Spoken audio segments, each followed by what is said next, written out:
Feel the dread of being chased by relentless demons, slay vicious vampires, hide from ravenous dinosaurs, scamper through sewers, abandoned space stations, hide from shadow creatures, and even fight against ancient evil gods. These are just a few of the ways that you can defy evil and face your fears on the Quest 3. I have tried out a ton of horror games and experiences to bring you my gameplay and reasons why I think these are the best of the best. Welcome to GameList Plus. My name is Josh, and here are 10 must-play MetaQuest 3 horror games, plus some bonuses at the end. This list is full of creepy and scary stuff, so it is definitely not meant for kids. That being said, let's start the list. At number 10, Scamper. If you have ever wondered what it's like to be a rat in the darkness being chased by a freaky, fleshy monster with a human skull and scary eyes, then Scamper is going to be right up your alley. Or sewer in this case. You can choose to go into the sewers either alone or with online friends or strangers in publicly joinable rooms. There's no music, and you're just kind of crawling around. This is a highly creepy experience all by yourself, and it's just a little bit less terrifying if you're doing it with some friends. And much like Lethal Company, the player base is just going to keep growing. The developer really wanted me to let you know that they are working on a big update to the game, so I expect this one to blow up a lot bigger than it currently is once they do. Definitely check this one out if you don't mind this style of locomotion. Even in the basic state that it's starting in right now, it is truly creepy and quite good. Next, at number 9, Insomnia. Insomnia is a very short but very effective horror game on the Quest 3. You wander the halls of your hotel trying to find an exit while being stalked by a disturbingly aggressive shadow creature that doesn't move as long as you keep looking at it. The really cool element of this game is that you have to blink because your eyesight goes blurry, and if you stop looking at the dark creature, it comes closer and closer to you every time before it pounces. It's very creepy. The combination of the blurry-eyed then forced blink sight dynamic paired with the sound effects of your heart beating and the ambiance when this creature gets close to you is just, it's unnerving. This game actually had some complaints on the Metastore for being so short, but the game is only $4. I have played games that are $20 and $30 that are nowhere near as good as this one. The game utilizes something called Application Space Warp that really pumps out the best quality possible out of your Quest 3. Although this is a short experience, I highly recommend Insomnia. It is seriously a great way to show off your Quest 3 to people who love scary experiences for the price of a coffee. Very quickly, if you are enjoying this video, this is the perfect time for you to hit that like button. It really does help my channel a lot. And also don't forget to hit subscribe so you can see all my upcoming videos. Next up, at number 8, Affected the Manor. Affected the Manor is less of an actual game than a walk-through haunted house type of experience. You enter this big house and walk room by creepy room, corridor to creepy corridor into various sections going up and down stairs, all while being jump scared regularly by a very creepy ghostly girl who you inexplicably just keep following further into the house. This really does remind me of walking through a haunted house at something like Halloween Horror Nights at Universal Studios, minus the ridiculously large crowds making it not so fun. This is the complete edition of Affected the Manor, so there are actually 3 separate modes for getting spooked in this game. There's a main mode with the ghost girl, then there's a secondary challenge mode that's the most like an actual game. In this mode, you're dodging all the furniture that just keeps flying at you from the ghosts that are in there. This is a time trial mode of the game, so it definitely gives you a challenge of beating your best time. And then the third mode is my personal favorite, called The Darkness, where all you have is a candle and you traverse the same creepy manor but with entirely different pathways and rooms. This is the version of the game where you are haunted by a creepy doll instead of the ghost girl. Affected the Manor is a great way for some straightforward spooky thrills. It's a pretty short experience to be honest, but for the price, all around, Affected the Manor is a great go-to if you just want to get spooked or scare your friends and family. Next at number 7, Nope Challenge. Nope Challenge landed on this list largely because of the fears that it can truly awaken in you. If you have a fear of heights, a fear of spiders, or clowns, this game is built for helping you get over that fear, or just exploiting it. There are 9 Nope challenges, each offering light, moderate, and extreme levels. It's called the Nope Challenge because you have a big red button on your wrist to hit if you need to just drop out and relax in what's called the breather space, which is a tropical paradise where you can just kick back and relax and play in your Zen garden and prepare yourself mentally for the next challenge. I don't consider myself a person who is really afraid of spiders. I do my best to catch any spiders that I find in my house with like a vase or a glass and put them outside gently. But I definitely don't ever touch them with my bare hands. And in this game, when you do the spider challenges, you go over and you pick up the spiders and other disgusting insects, and it's very creepy just by itself. And then the intense level on this with the spiders is just overwhelming. There are so many spiders everywhere, and it's freaky. It makes you want to just smash them all. But you're not allowed to. You really feel a sense of accomplishment though once you finally pass one of the extreme levels without dying in this game. Nope Challenge is an excellent horror experience that I highly recommend. At number 6, Jurassic World Aftermath Collection. I will never forget when I saw Jurassic Park in the theater with my mom when I was a kid, who really does not like anything involving scary stuff or intense stuff or monsters of any kind. But I remember both of us grabbing each other's arms because we were so terrified in the scene where the kids are hiding from the velociraptors who are trying to find them. That truly horrifying feeling of being hunted by a vicious flesh-eating predator is brilliantly executed in Jurassic World Aftermath Collection. The game has a very cartoony sort of comic book cel-shaded style that you would think would take away from the thrilling elements, but honestly it really doesn't. I get that it could be a lot scarier if it looked completely realistic, but it's not possible in the Quest 3. In this game, you explore and solve puzzles and discover secrets as you strategically make your way through the game using tools and devices.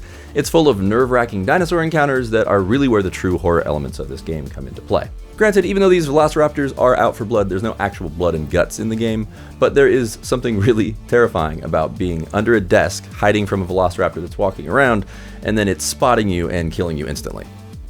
At number 5, Cosmodread. Cosmodread is the only roguelike game on this list, which makes it a very unique space survival horror game. Each and every time you play, it's different, and you will explore a space station filled with creepy, evil-looking aliens that are trying to kill you with limited oxygen and limited life, using batteries and materials to craft new weapons and upgrades. The game's mechanics are very unique in that you have a low-gravity movement system. It's very fluid and engaging, but it definitely takes a little bit of getting used to. As you explore the space station to find resources and a way to get yourself back home, you are definitely going to encounter one of the many horrors that the game provides. The very first time that I spotted one of these monsters, it actually made me jump back physically in my room. And it wasn't just because it was a jump scare, but these things are actually really ugly. Needless to say, this was my very first death in the game, and because of that, I immediately started right back at the beginning, landing back on the space station and doing the whole thing over again, with randomly, procedurally generated changes. It's really cool. It takes some getting used to fully understand the game's mechanics and the flow of what you need to do to get through it, but the execution of this game is quite excellent. And thankfully, once you've crafted weapons on previous run-throughs, you'll be able to equip those weapons at the beginning of your new runs. If you are into roguelike horror and you have a Quest 3, then look no further than Cosmodread. Next on the list at number 4, Silent Slayer: Vault of the Vampire. Vault of the Vampire is such a unique tension-building concentration game. Basically, you go through a series of vampires that are in coffins who are sleeping, and you're trying to kill these vampires before they can wake up and kill you first. Each one has a series of challenges associated with getting to the point of actually stabbing the vampire in the heart with a stake. They're hypersensitive to sound, so you'll have to be as silent as possible, so your movement has to be nice and slow. Between each vampire, there is a 3-dimensional puzzle that must be solved to give you access to the next section. So technically this is a puzzle game, but the horror element is so consistent because of that building tension for fear of the moment that the vampire might wake up and attack you. This game is very challenging, but in the best way possible. The tension that builds as you very meticulously and carefully work your way towards eliminating each vampire makes the horror element of this game so solid. Silent Slayer: Vault of the Vampire has great graphics, great voice acting, intense puzzle-solving gameplay, and all around is just a worthwhile horror game that is refreshingly outside the ordinary. Next, at number 3, The Exorcist VR: Legion. Now I must admit, The Exorcist VR was one of the last games that I tried out that made it onto this list. The trailers and previews that I saw just did not make it look all that great. But the fact of the matter is that this is one of the best horror experiences out there for the Quest 3. I guess the graphics were updated semi-recently for the Quest 3 and it really shows. This game really does look fantastic. Beyond just flashy graphics, it's got a lot of great voice acting and is just downright creepy. In this game, you're an exorcist, as you might have guessed, who carries around an exorcist kit that you use to exorcise demons through the game's 5 creepy as hell chapters. I really love how each chapter has its own elements that require to use different skills in a fun combination of what is described as part mystery and part puzzle solving. When it comes down to it, the atmosphere created in each area, with all the voices of each of the demons talking to you, it really amps up the terror level to 10. It's super creepy. Delving into the world of The Exorcist involving religion, demons, Satan, and God being the ultimate power makes the horror of this game really intense, especially if you're a believer.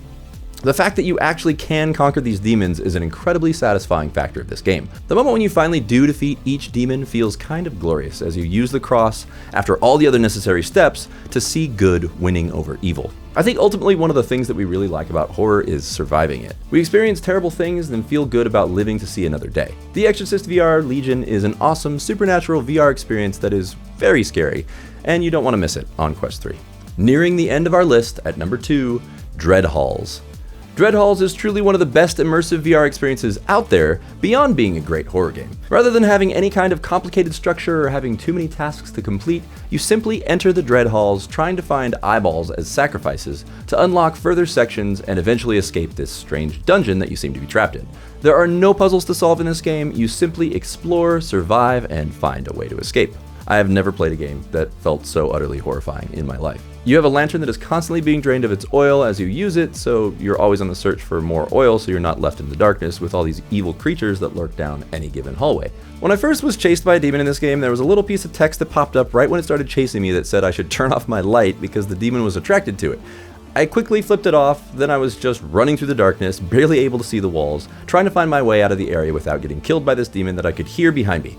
Honestly, my heart rate was through the roof and my adrenaline was pumping. It was terrifying, but I did survive. At least that time. Very soon, I was walking around another corner somewhere else in this dungeon, and by the time that I realized that there was another monster there, I was already dead. Each of the creatures in this game have their own specific traits and ways of noticing you, whether it's the way that they hear you or the way that they see you and what you do, and they all have their own way of moving around themselves. There are moments in this game that are just really chilling. It's hard to describe. And it's not built entirely on jump scares, but largely on a sense of true dread, hence the name Dread Halls. The soundtrack is really dynamic and is cued based on where you are within the game. The combination of the ambiance, the music, and the visuals build the tension so brilliantly as you play. When you finally find the exit in each of the sections, there's a feeling of relief that is quickly squelched by another gateway opening to a whole nother area. Dread Halls is most definitely the scariest game I have played all around in VR by far. If you really truly want to get chills and feel like you are being hunted by demons, then look no further than Dread Halls. When they say that this game is not for the faint of heart, they seriously mean it. It is terrifying. And finally, barely edging out Dread Halls for the top spot on the list, at number 1, Propagation Paradise Hotel. Propagation Paradise Hotel is an incredibly fun, fully immersive horror experience that I could most closely describe as a Resident Evil-style survival horror game. It's a very isolating and intense experience exploring this big hotel room by room, not knowing what you're going to find around each corner. There are bodies everywhere that seem to be dead, but will just wake up and come after you at any given moment. It's terrifying in the best way possible. You play the game as Emily Diaz, who is on a mission to find her sister, who seems to be alive somewhere in the hotel, filled with these diseased post-humans who clearly want to take a bite out of you. You start the game barricaded in a kitchen with nothing but a radio and the only other survivor, the hotel's security guard, by your side. As soon as he teaches you how to use his gun, though, you realize that you will soon have to use it all by yourself. The flashlight is an absolutely essential tool that you'll always have to find more batteries for, so oftentimes you need to switch it off just to make sure you have enough battery for later when you're in an area that's lit well enough. Although there are some jump scares as you progress through this game, there is more of a sense of overall atmospheric dread that you feel as you go from area to area.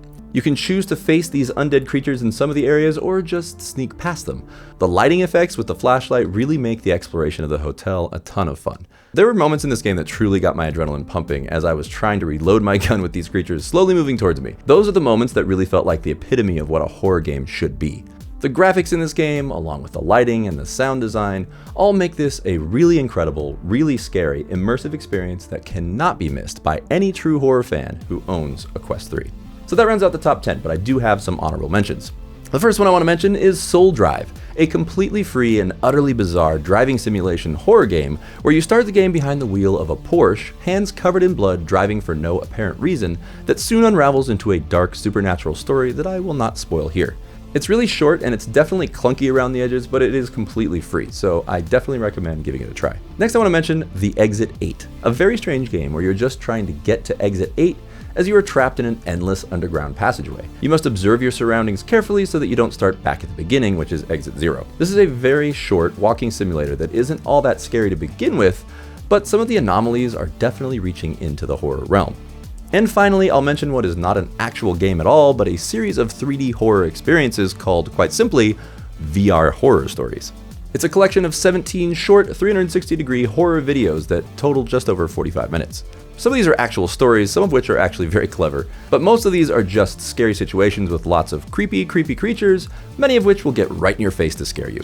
It's a ton of fun, and it's perfect for some quick jump scares and building dread. All of these shorts have incredible spatial sound design, so headphones are a must. So there you have it, 10 must-play MetaQuest 3 horror games, plus some bonuses. Now, I didn't include Resident Evil 4 in this list because it's just way better to play in PSVR 2 with the remake, and I also didn't include either of the Five Nights at Freddy's games because it's just too obvious. They're on everyone's lists.